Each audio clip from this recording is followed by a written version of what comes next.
Hello everyone, today we will be getting started with the Helium developer kit using the RAK3 firmware.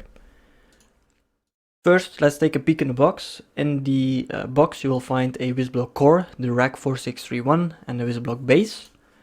Then you will also find some sensors, namely the 3-axis accelerometer, the environmental sensor, the GPS module, the temperature and humidity sensor, the barometer and the ambient light sensor. Then you will also find some I/O boards, namely the 0 to 20 milliamps, the RS458 boards, the 0 to 5 volts, the extension board, the Wi-Fi adapter, the stereo microphone, and just a general I/O adapter.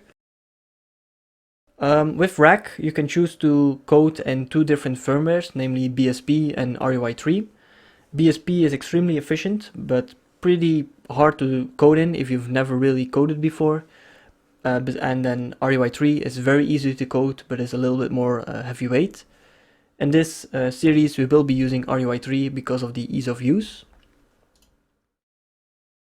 Now, how do you check if your board already has RAK3? Well, it's pretty easy to check. If you haven't done anything to your board, just take out your board and check if you have a little RAK sticker. If you have an RAK sticker, then you already have the RAK3 firmware installed. If you do not have a sticker, then you have to upgrade it manually, and we will be using the WIS toolbox for that.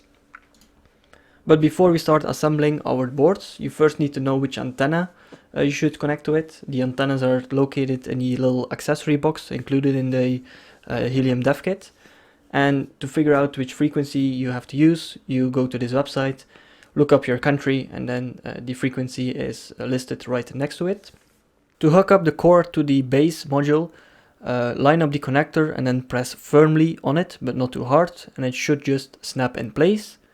Then grab some screws and the included screwdriver in the kit and start screwing the module in. You should screw all modules in regardless of how secure you think the connection is, because if it comes loose you could damage the connector. After everything is screwed in, just take the BLE antenna and then connect it to the BLE connection port. And then next up is grab the correct LoRa antenna with the correct frequency, and then also connect that to the LoRa connector. After everything is installed, connect your device to your computer, and then you should connect it to the WIS toolbox. After that is done, click on Advanced, upgrade to RAK3, and then again press to upgrade to RAK3. After that is done, you should be installing Arduino. Don't use Arduino 2.0, instead use the Arduino 1.8 IDE. Arduino 2.0 still has a lot of issues, so it's better to use the 1.8 version. Now we have to get Arduino ready for RAK3. I will just be going through the documentation on the RAK Wireless page.